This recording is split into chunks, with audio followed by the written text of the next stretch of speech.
Hello, Nori here. Welcome back to another video of Love in Deep Space. And someone's pretty grouchy from getting woken up from their nap, which is what, at 9 o'clock uh, in the night. Weird time to have a nap, no, Silas? I was waiting for you to bump into me, and you did just that. Oh, nice. I did just that. You'll have to excuse me. I will bring on Caleb for a bit.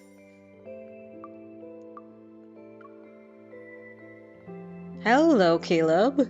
Hello, my fellow Gemini. Go on, say something. Yeah. What?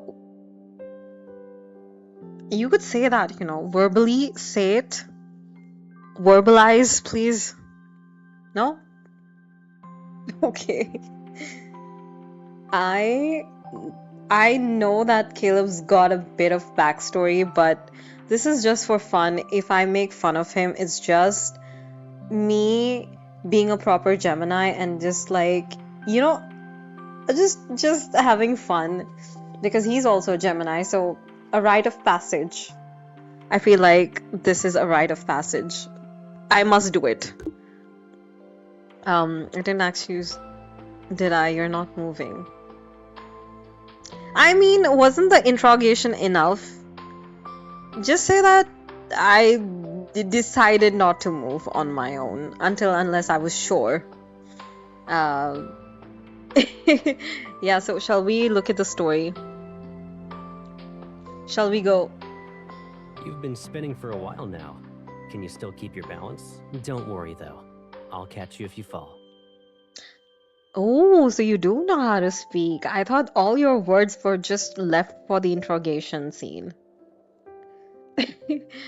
Yeah, I am being a meanie to him because bullying Caleb is just what a fellow Gemini does.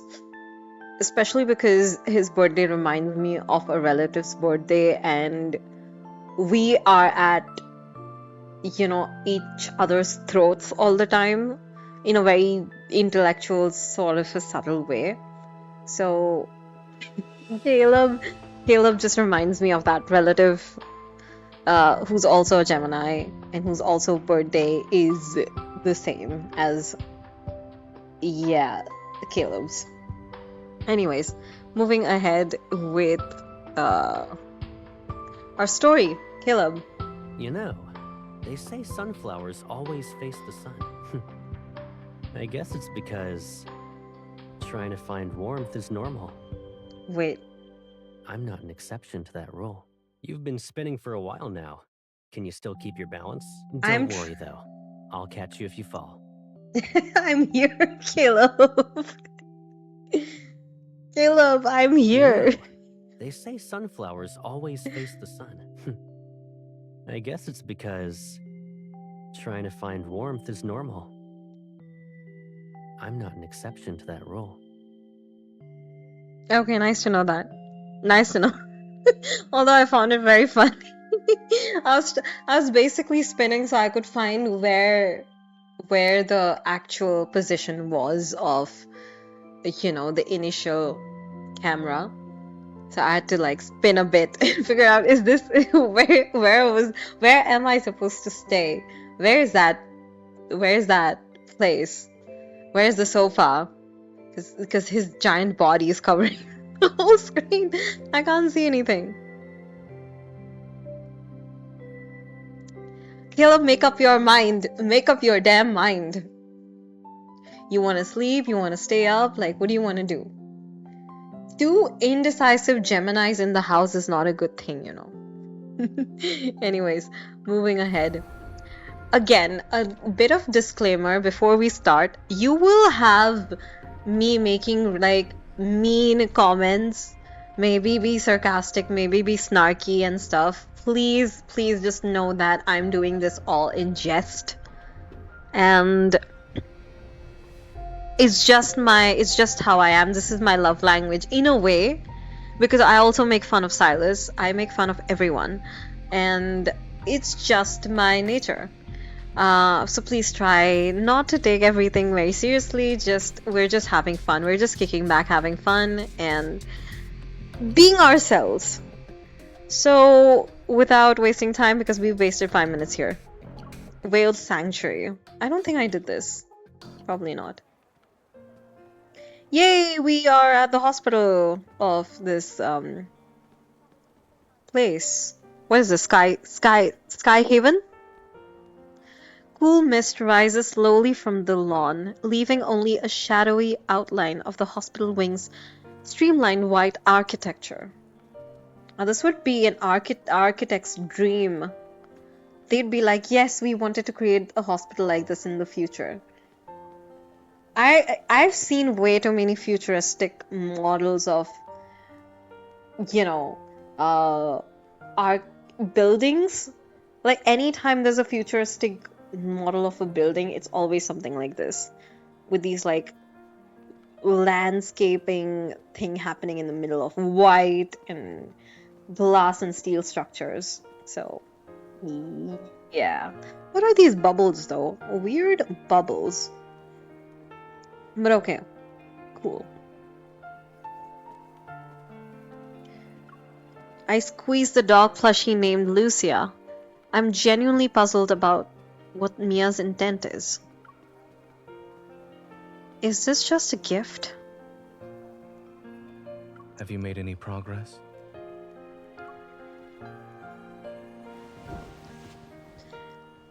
Nice, doctor's in. It's nice to see a friendly face here. Smile. I have candy. Oh, you're smiling, you're smiling, you're smiling. Oh, it's so easy to get him to smile, I guess. Man is flustered. Zane sits down next to me. He gives me a cup that's filled with a drink. I don't know what it is though. Is this milk tea a health drink or a flute slushie? That sounded a bit like Silas. I'm Warm telling water. you. Why would the warm water look like a fruit slushie or milk tea? Like, what are they consuming in Skyhaven? He calmly looks over before towering low. What is up with me? What is up with me? Why am I speaking so incoherently? Okay. He calmly looks over before lowering his head. Then he gently squeezes the dog plushie's cheek. As usual, he delivers his dry humor with a straight face. Furrowed brows, pursed lips, and a scrunched up face. All symptoms of severe dehydration. There's no way my face is... I quickly relax my expression, but my brows furrow again upon seeing Lucia. Mia clung to this plushie from the site of the explosion to the medical center. Now it's with you. What did she say? I'd said I'd help her find her brother. Kevi? Oh, that's how you pronounce it, Kevi. Is it like short for Kevin? Because I would also use the nickname Kevi.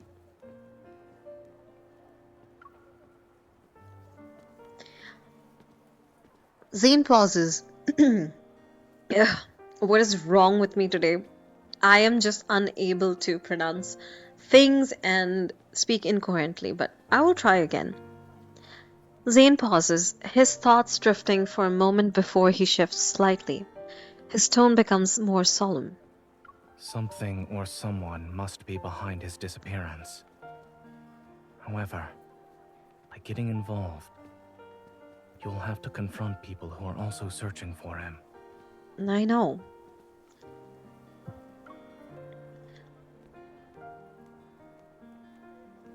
While the Far Space Fleet dealt with the culprit behind the explosion, the whole thing feels too similar to what happened to me.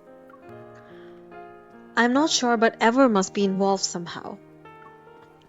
Kevi must have something they're after, or there's a secret they're desperate to keep hidden. The closer you are to the truth, the closer you are to danger. If you truly thought this through. Sir, I genuinely have no choice. I have come too far to think about these things. I am in it. In it for real. I mean, what choice would I have actually? Like, I'm here. I've come this far.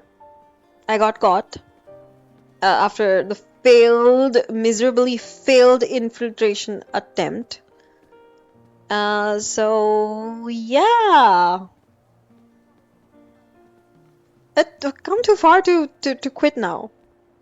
Might as well just go all in and blow up. I mean, maybe quite literally. Once they make their move, there will be a second time, and then a third. I can't just stand there and watch the same tragedy repeat itself with these two. Aside from Ever, there's another curious matter. Zane, where are you getting your info from? Please point. Please point your sources. We'll have a chat with them as well.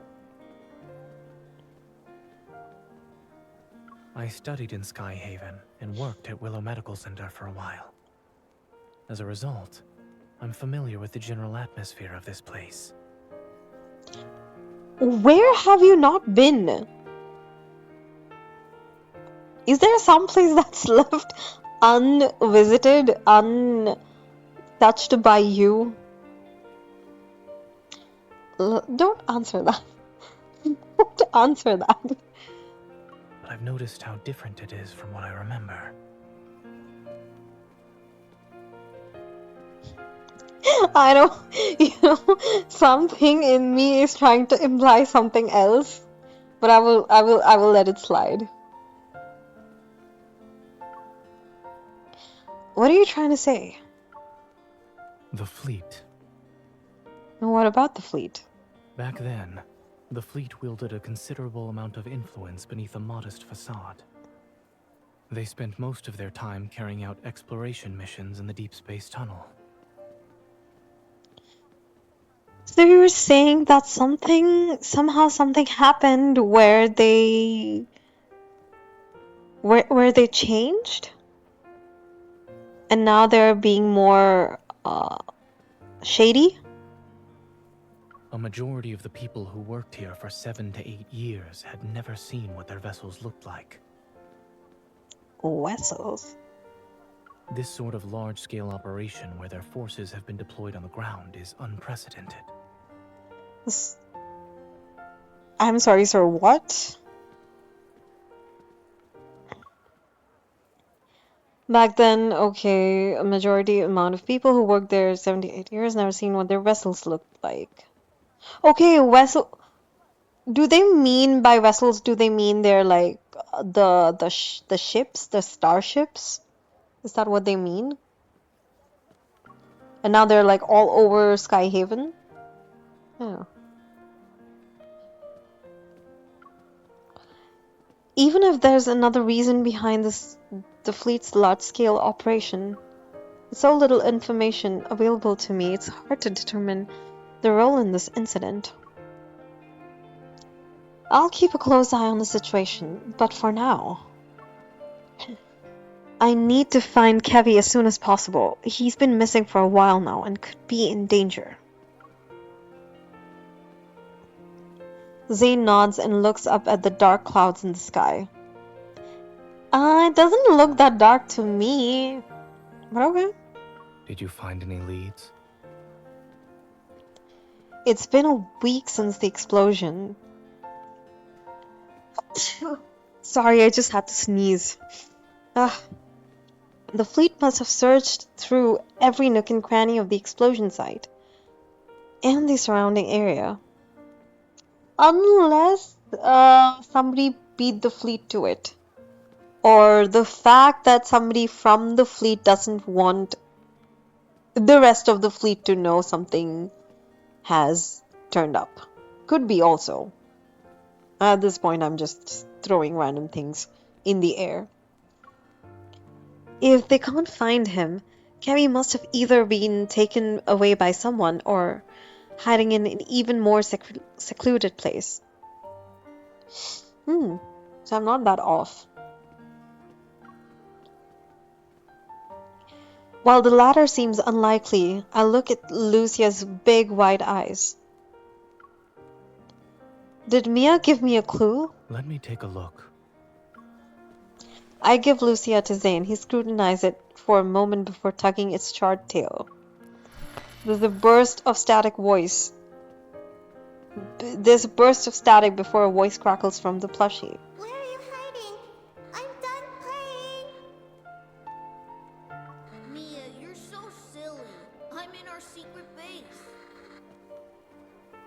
Why do they give all the younger kids like this weird voice? Like all the younger like boys, the kids, they just give them the weirdest voice. I'm like, Snoozer, what are you doing, Snoozer? Because that kind of sounds like. Does it sound like Snoozer or does it sound like Lemonade? It sounds like Snoozer. Snoozer! What are you doing, Snoozer? In a child's body. But we said not to hide in the secret base. You're cheating. That is heartbreaker. That is heartbreaker. Change in my mind, that is heartbreaker. Noticing my surprised gaze, Zane places Lucia back onto my lap and strokes its head. I've seen similar toys with sick children. I knew it was a smart move to turn to a doctor. Oh, I can smile again. As faint as it is. I carefully pull Lucia's tail and listen to the conversation again. Then I realize something. Maybe Kevi hasn't been taken away. He might be hiding. Is the secret base his hiding place? Oh, no shit, Sherlock MC. He just said that.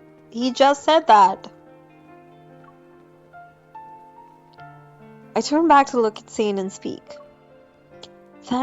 Don't. I'm tired of hearing that. Somehow he looks... Maybe it's because I feel so stuffy in Skyhaven that, seeing Zane is actually great. But as much as it's great, I don't want to see Zane on my wishes. Please, please, please, sir. You've showed up enough times. I am trying to wish for someone else. Give them a chance, please, please. Okay.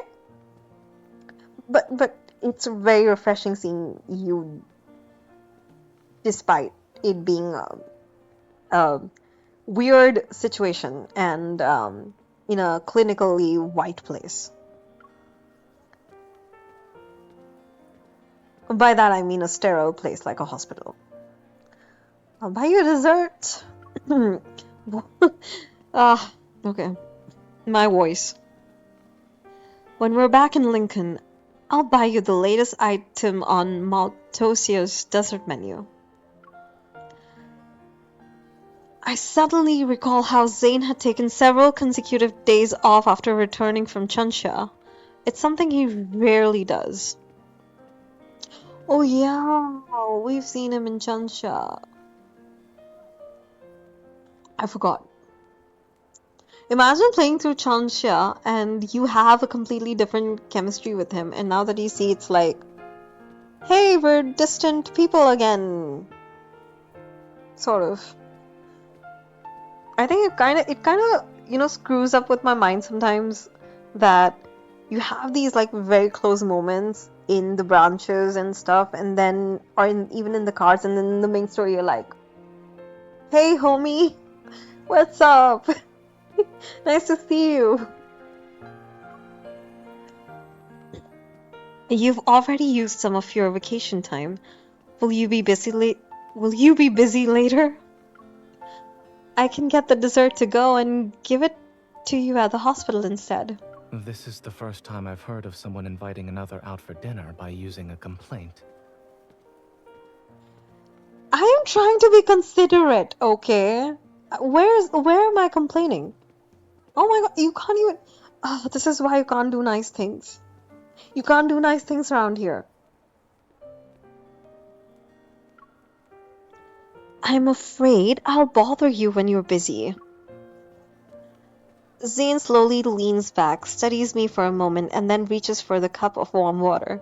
His expression remains indiscernible. I suppose what you need isn't water, but something that's more than lukewarm. What do you mean? Noticing my confusion, Zane slightly tilts his head and responds with a smile that carries amusement and resignation. We both have to deal with challenges, one after another. Welcome to Love and Deep Space! How may I help you? If we want to see each other, then there will be moments like this where we can sit together, no matter how hectic things get. I'm counting on you to show up then, okay?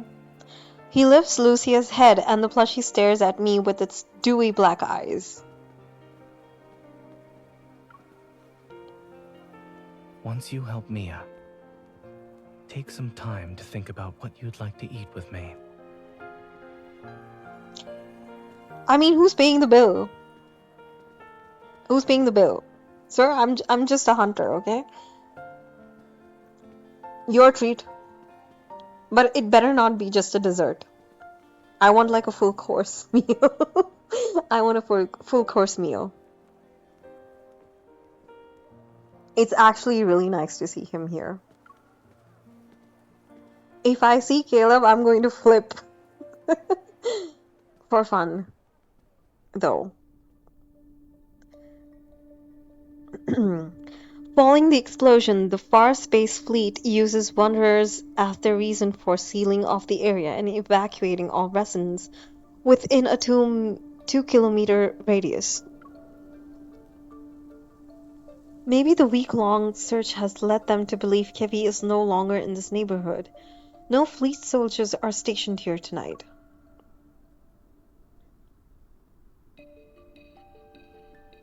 I mean, what is the coincidence or the chance that you'll find Caleb behind us in the next minute? For some reason, that's what happens. Except it didn't happen with Zane, which is good for us. But no, imagine we had a situation with Zane and Caleb, and you're like, "Yo, what is going on?" Kevi.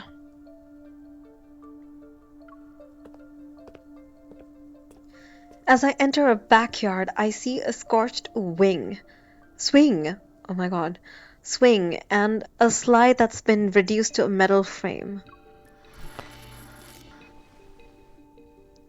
I pause before carefully tugging Lucia's tail. If Kevin is still around, he might hear this. After a few minutes, I notice faint sobbing.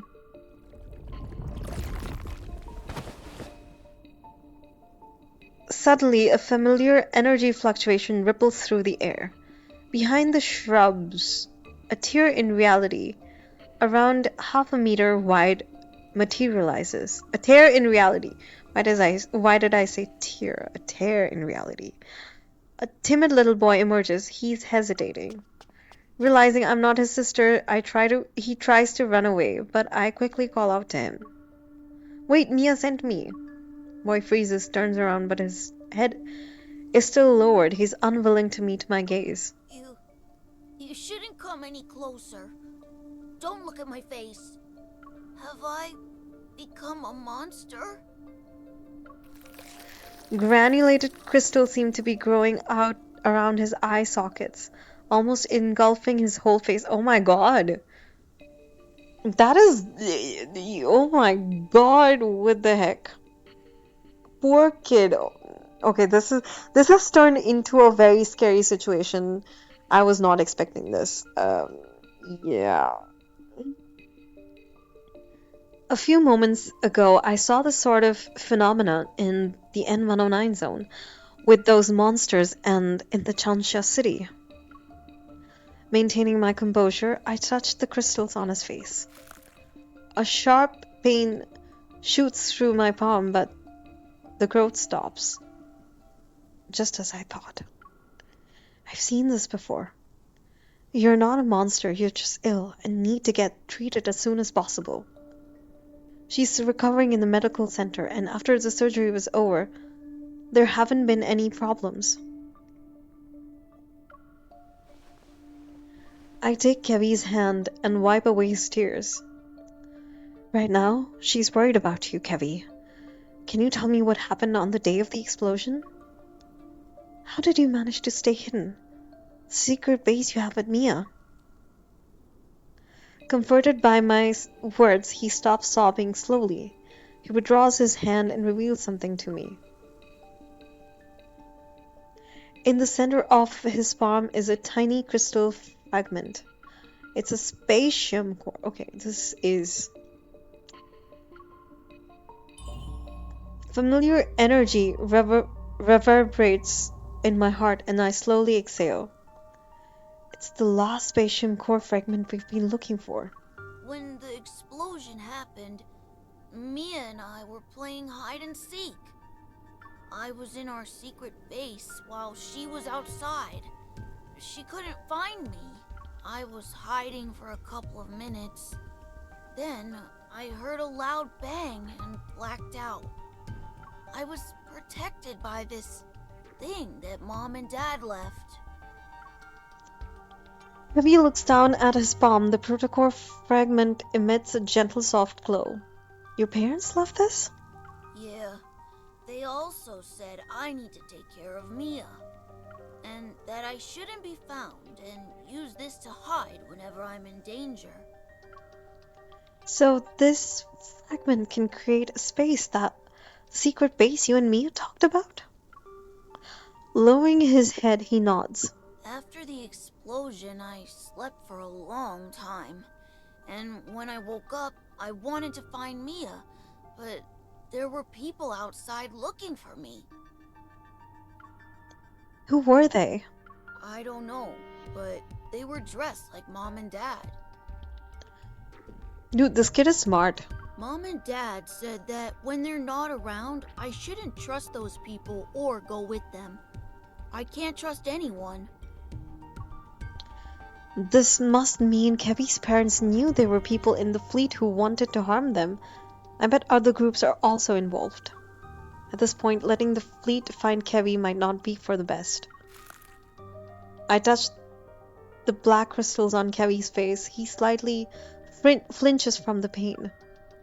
But even if we only consider his health, Kevi can't stay here anymore. Maybe having him leave Skyhaven temporarily is the only way to ensure his safety right now. But in that case, the Hunters Association, which has been kept out of these events since the beginning, will be a reliable safe haven. I know you're in danger and that you really want to see Mia now. But you need to keep this fragment safe and hold on for one more day. I'll make the necessary arrangements and return to you as soon as I can. Kevin, sorry guys for the weird edit. It might have been a weird edit, I guess, because I was getting a call and I also needed to get my cup of tea so I can, well, get through this very depressing storyline. I feel really bad for Kevi. So, maybe having him leave Skyhaven temporarily is the only way to ensure his safety right now. In that case, the Hunters Association, which has been kept out of these events since the beginning, will be a reliable safe haven. I know you're in danger and that you really want to see Mia now, but you need to keep this fragment safe and hold on for one more day. I'll make the necessary arrangements and return to you as soon as I can. Kevy is quiet for a moment. Then he pats Lucia's head and nods. Can you tell Mia something for me? I'm okay. Tell her not to worry. Aw, Kevy. Kevy, you big, strong, brave kid. Also very intelligent kid. Also, both of them are very intelligent, Mia and Kevy. So good on you both.